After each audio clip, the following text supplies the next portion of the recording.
ทุบเขาโลJordan ti va Adam nak amu bang Kai thup khâu lô cái Eden xua ruột na Chỉ nung thì sen ti va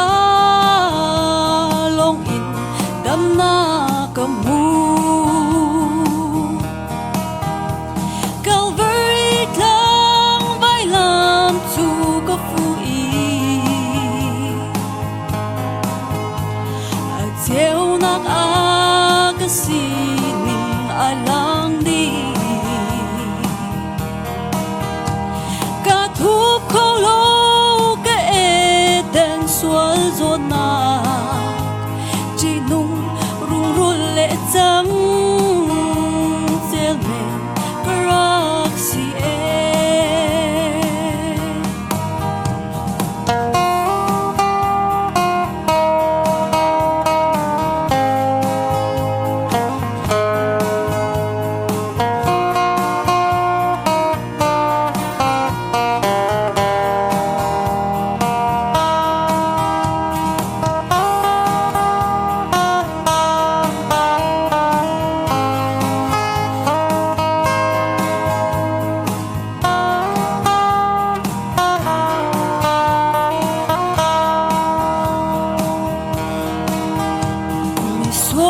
si mi tha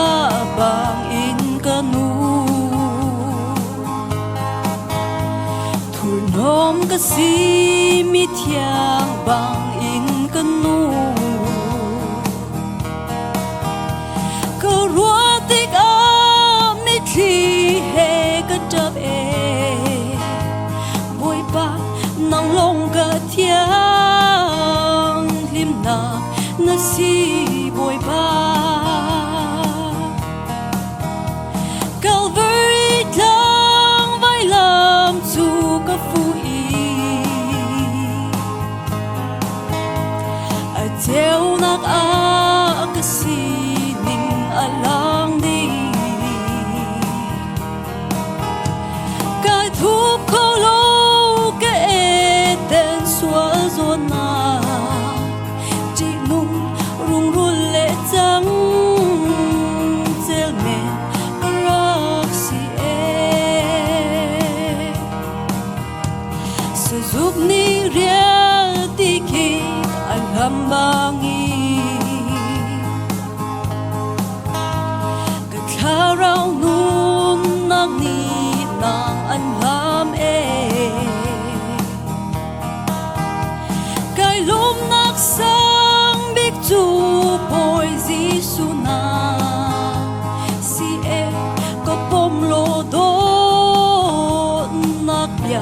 cái chim về câu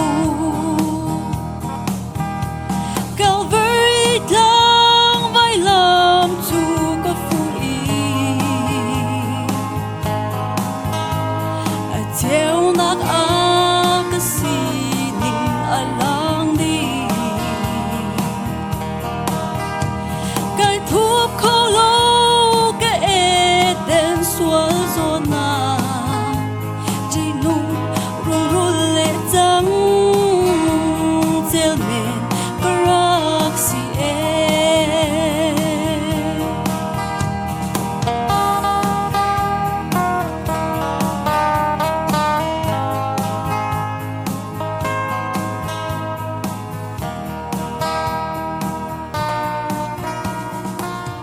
Super nagbiati cho ko se